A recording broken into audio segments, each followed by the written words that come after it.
جہنم کا دور شروع ہو جائے گا.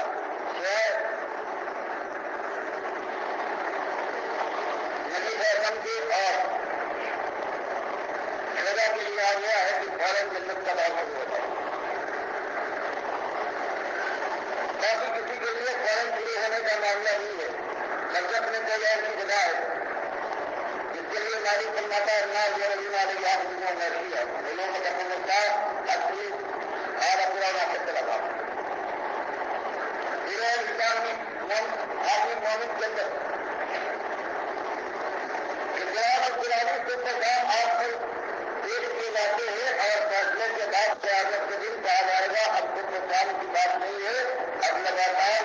دائمی آزاد میں اس کو ٹھوکی کو ٹھوک یہی ہمیں تیار کرتی ہے کہ مومن اور کافر کو جنت اور جہنم دونوں دکھائی جاتا ہے. مومن کو اس لیے کہ وہ ہر صبح سامنے نظر آ جائے کہ جہنم کی آگ ایک دوسرے کو کھائی جائے. یہ بھی کئی جگہ بن سکتی تھی لیکن اللہ نے توفیق دی اور پروردگار کی توفیق سے کوئی ایمان لایا اور انہیں ایمانداروں کے راستے کے اوپر چل کر اپنے کو اللہ کی رحمت کا مختار بنایا اور جو کی جنتوں کی بہاریں ہیں لہراتی ہوئی انتظار کر یہاں تک کہ قیامت قائم ہو اس کا داخل ہو جائے.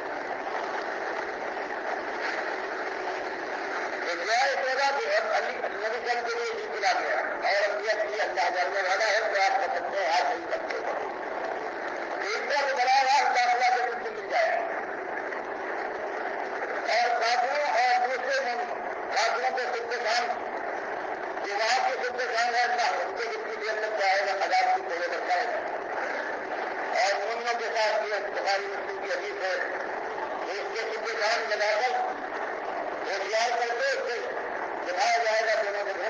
تاکہ وہ فرق محسوس کرے اور خوش ہو جائے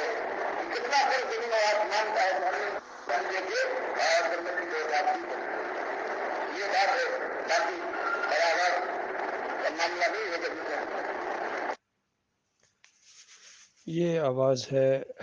ڈاکٹر مسعود الدین عثمانی رحمۃ اللہ علیہ کی جو 20ویں صدی کے آخر میں انہوں نے توحید کی دعوت دی شرک کا رد کیا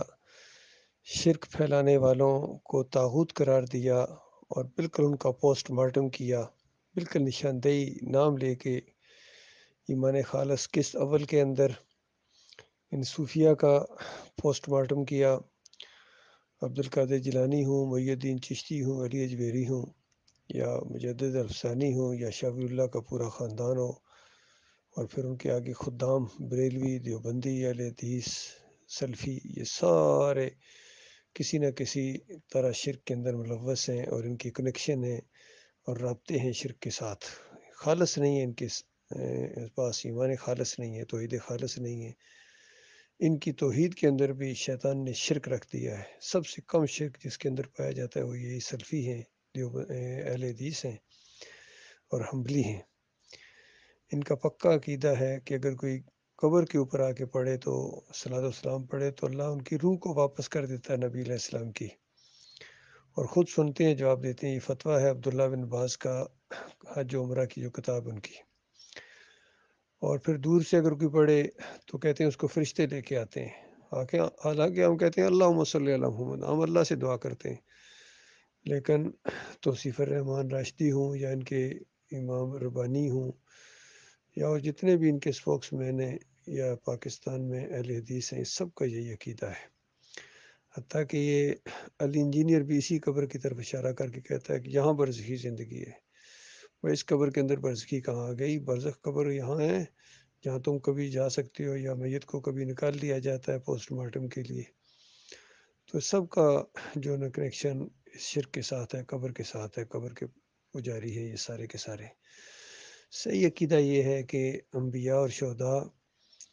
جنتوں میں زندہ ہے ان دنیاوی قبروں میں نہیں. ان دنیاوی قبروں کے اندر روح قیامت سے پہلے واپس نہیں آتی ہے. یہ اللہ کی سنت ہے اور معجزات کا معاملہ اور ہے لیکن عام جو پوری روٹین ہے وہ یہی ہے کہ یہ مردہ ہے اس میں زندگی کی رمق تک باقی نہیں ہے اور یہ گلتا ہے سڑتا ہے مٹی کے ساتھ مٹی ہوتا ہے اور مٹی کے ساتھ مٹی ہونا اس کی کوئی توہین نہیں ہے. انسان مٹی سے بنا ہے سب سے پہلے جس نے مٹی کو کم تر سمجھا وہ ابلیس تھا۔ تو یہ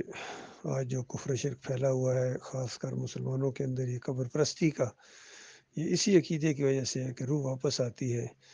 جو احمد بن حنبل کے ذریعے عود روح فی القبر کا عقیدہ، پھر ابن تیمیہ، ابن قیم، ابن حجر عسقلانی اور سب نے اس کو پھیلایا ہے، سب مسلکوں نے یہ شرک کا موضوع بنا ہے۔ یہ عقیدہ ہر دور کے اندر قبر پجوائی ہے ابلیس نے۔ پہلی مشرک قوم جو گزری ہے وہ بھی یہی قبروں کی پجاری اسی طریقے سے بن گئی تھی، پھر ان کی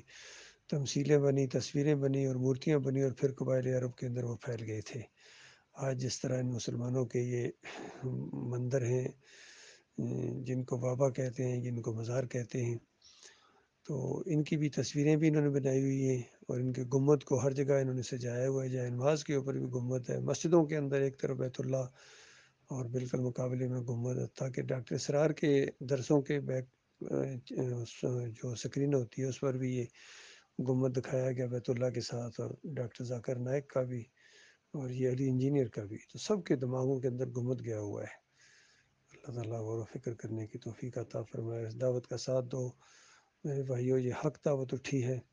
بہت کم لوگ ہیں جو ایمان خالص کر کے آئے ہیں اور ڈاکٹر عثمانی رحمۃ اللہ علیہ کے ساتھی بنے ہیں۔